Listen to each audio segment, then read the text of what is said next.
President Trump is beginning yet another Sunday with an attack on 4 freshman Democratic congresswomen, tweeting just moments ago, "I don't believe the 4 congresswomen are capable of loving our country. They should apologize to America and Israel for the horrible, hateful things they have said. They are destroying the Democratic Party, but are weak and insecure people who can never destroy our great nation." Now, it was exactly a week ago this morning that the president told the same 4 congresswomen to, quote, "go back and fix the countries they came from," in a series of racist tweets. By midweek, the president was disavowing a chant by his own supporters at a rally provoked by those tweets to, quote, "send her back," about Somali-born Congresswoman Ilhan Omar, an American citizen, and falsely saying he had spoken up to quickly stop those chants. Now, on Friday, the president reversed himself, calling the rally-goers incredible patriots. And now today, he is questioning those congresswomen' love of the country. So joining me now is someone who is running to replace President Trump, 2020 presidential candidate Cory Booker of New Jersey. Good morning, Senator. Let me start by asking about the president. And you said the president's original comment was racist. Many of your opponents, Bernie Sanders, Julian Castro, Kamala Harris, Kirsten Gillibrand, they've called Trump himself a racist. What makes you stop short of that? Well, I actually am not. The reality is this is a guy who is worse than a racist. He is actually using racist tropes and racial language for political gain. He's trying to use this as a weapon to divide our nation against itself.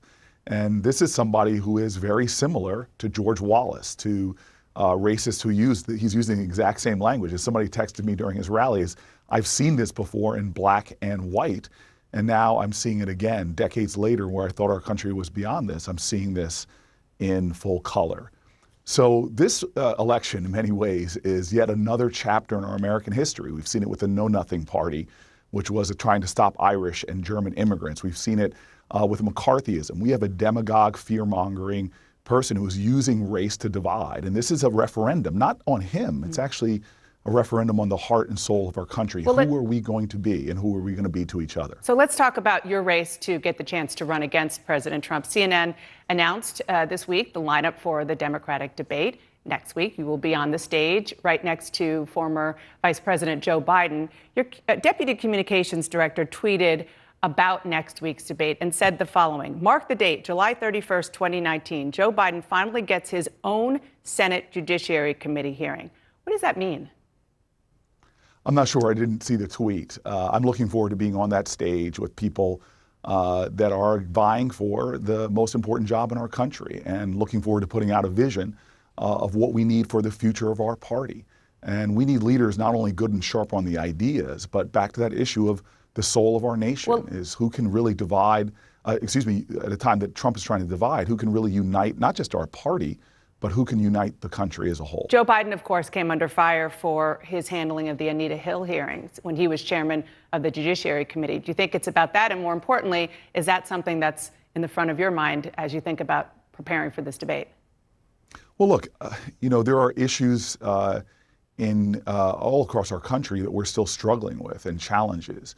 We're still in a nation which does not treat women on equal footing, whether it's equal pay for equal work or the scourge of sexual assault that still is something in our country, even as I saw recently in the Senate, where we are not dealing with as we should and listening to women.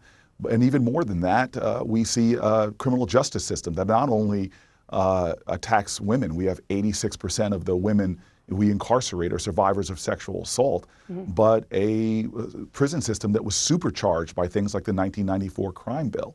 So we have to solve these problems and do it today. I'm proud to have been a part of, in fact, one of the leaders of the only major not bipartisan bill that passed through the Senate to try to reverse the things that were caused by the 1994 crime bill. I want to move on, but just to be clear, you don't know what the context was of a tweet by your own spokesperson? No, I do not. Okay. Let's talk about your record, which you are running on. You were mayor of Newark. And part of that record comes with the DOJ report, which talks about some of your time as mayor and says that black residents were at least 2.5 times more likely than white residents to be stopped, to be arrested or searched. And the report says this about Black residents, quote, this undeniable experience of being disproportionately affected by the Newark Police Department's unconstitutional policing helps explain the community distrust and cynicism that undermines effective policing in Newark. Do you take any responsibility for the way this policing hurt Black residents of Newark under your watch? Yeah, I actually took responsibility. Most folks who know New Jersey know I inherited a police department that had decades of challenges with accountability, challenges along racial lines. And we actually stepped up to deal with the problem, not only working with the DOJ, but working with the ACLU to put forward what was a national standard-setting level of accountability. So I'm proud of that record as a mayor of trying to take on these problems. And frankly, as a senator, I've won one of the few senators and put forth legislation to create more police accountability, more transparency, so that we could begin to deal with some of the deep racial issues that we have that permeate not just policing, but also everything from prosecutorial actions to our criminal justice system as a whole. We had real challenges in the city of Newark, and we worked hard not only to deal with that, but on prisoner reentry programs and transforming our court system.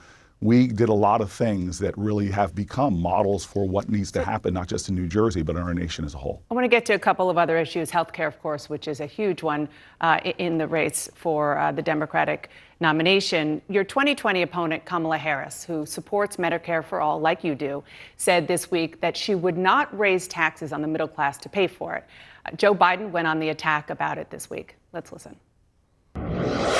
Now, you have a lot of people out there supporting his plan who are running saying, but I'm not for that tax. Well, there's no way to pay for it if you don't.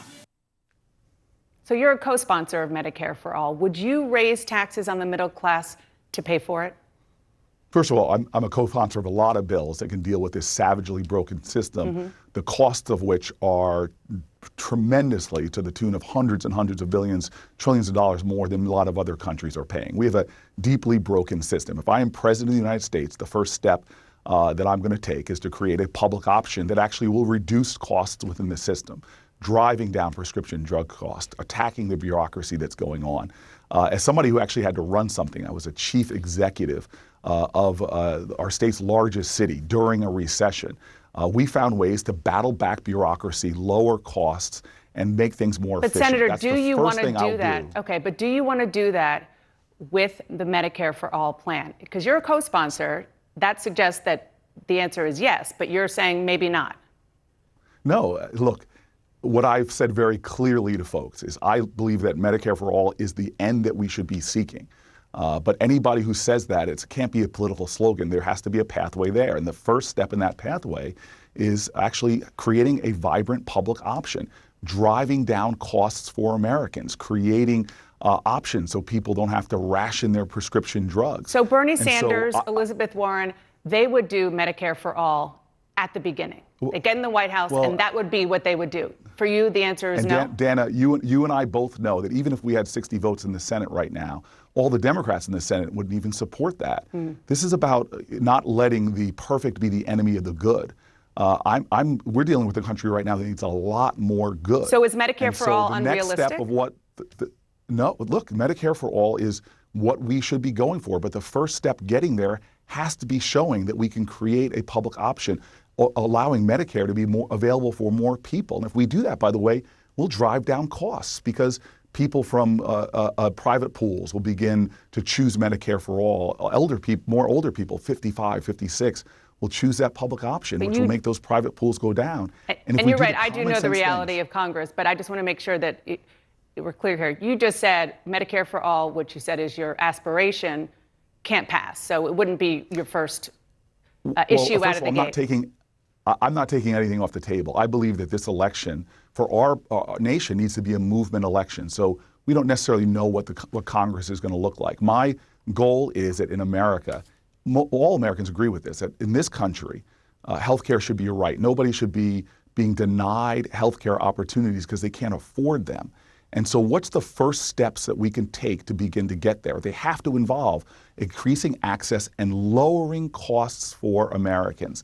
And I am more than confident that I can be the president to deliver on that. Pragmatic steps that can pull new coalitions together to advance us towards our ultimate goal of everybody having health care in America. Senator, your Democratic opponent, Bernie Sanders, is under fire from his own campaign staff for not paying some of them salaries of $15 per hour. You also support a $15 an hour minimum wage. Do you pay your campaign staff that? You know, we've said in our campaign that we're not only going to pay our campaign staff that, but we're going to pay interns as well. So I'm very proud of the House that we have. Not only do we pay our campaign staff wages that reflect what my values are, but we actually make sure that we have inclusive campaigns, diverse campaigns. So it's $15 an hour? Minimum? It's $15 an hour or more than that, yes. Okay. I want to ask about something that you were recently asked, and that is about whether or not you would meet with Nation of Islam leader Louis Farrakhan. He's unabashedly anti-Semitic. He said, quote, you said, quote, I don't feel like I need to do that, but I'm not one of those people who says that I wouldn't sit down with anybody to hear what they have to say. Is that still where you are? Well, first of all, that is completely taking out of context that larger conversation. Okay, give me the context. I will not sit down with Louis Farrakhan, period. And I reject anybody who preaches that kind of bigotry and hate towards other Americans. Okay, thank you for clearing that up. Let's talk about this coming week. The former special counsel, Robert Mueller, he's going to testify before Congress, as you well know. He did not make a determination during his investigation in the report about whether the president committed a crime. He cited Justice Department guidelines that say a sitting president can't be indicted. Your 2020 opponent, Elizabeth Warren, wants to get rid of that policy. Would you as president? Well, first of all, I want to be specific because we're going to have a big week ahead with Mueller coming before Congress. And what I see in the behavior that I see in that outlined with great specificity in that report that many federal prosecutors have come out and said are indictable offenses and something that is tantamount to obstruction or obstruction itself. I believe Congress has a role to play right now, and I've been someone who's called for the beginnings of impeachment proceedings, especially because we have a president right now who is not allowing Congress to do its job, which is to provide checks and balances of the administration, to provide oversight and investigation. So this is a moment where, as someone who swore an oath to uphold and defend the Constitution, we have a president that is acting not like the leader of the free world, but more like an authoritarian figure. Senator Cory, and so go ahead, finish your thought. I just want to finish the sentence. We need to begin impeachment proceedings against this president. Thank you. Thank you very much. Sorry for the delay there. I appreciate you joining me this morning, Senator. No, thank you for having me on. Thank you. And next up, I'll ask